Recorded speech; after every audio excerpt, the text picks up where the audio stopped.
saluyot soup. Hello mga kautot, magluluto tayo ng saluyot soup.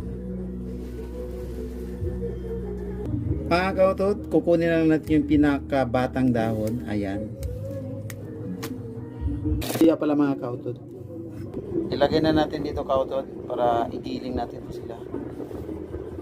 At galunggong mga kautot, himay-may natin ito ng pino para sasabaw natin sa saluyot.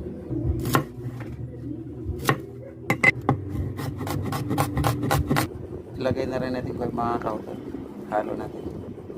Ito mga kautot, naka-boiled na tong or nakalaga na tong galunggong. At may timpla rin ito mga kautot, kaya himay-may na natin.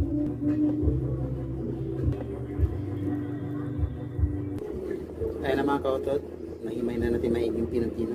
Kaya let's prepare na. Mga kautot, dito natin siya gigilingin or pipinuhin natin. Kaya mga kautot, kunti lang ilagay natin. Ayan, ganun lang mga kautot. Ayan mga kautot, tapos na tayo. Yan ang ating saluyot.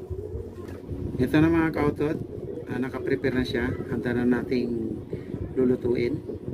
Ayan pa kautot ang kasama niya. Yung isda nating hinimay-himay. Pamintang durog. Durog na maayos, iodized salt, durog na pampasarap. Samahan natin ng itlog mga kautot, 2 piraso lang. Batihin na rin natin mga kautot. Ayan na mga kautot, mineral water ang gamit natin. Nagpapakulo na tayo, nagpapainit na. Inantay na lang natin siya kumulo. Ayan na mga kautot, pwede na itong ilagay ang ating saluyot. Alayuluin natin mga kautot. Ilagay na natin yung isda mga kautot. Ilagay na natin iodized salt mga kautot. Gagamitan natin ng strainer ang itlog mga kautot upang maganda yung distribution ng itlog. Yan. Ayan mga kautot, ikot-ikot natin. Mga kautot para kumalat yung itlog. Kailangan mga kautot yung itlog ay kumalat lahat.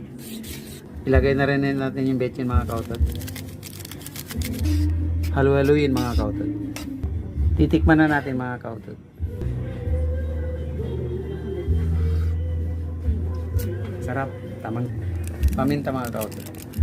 Mga kautot, ito na yung niluto nating saluyot soup. Ayan, matikman na natin mga kautot.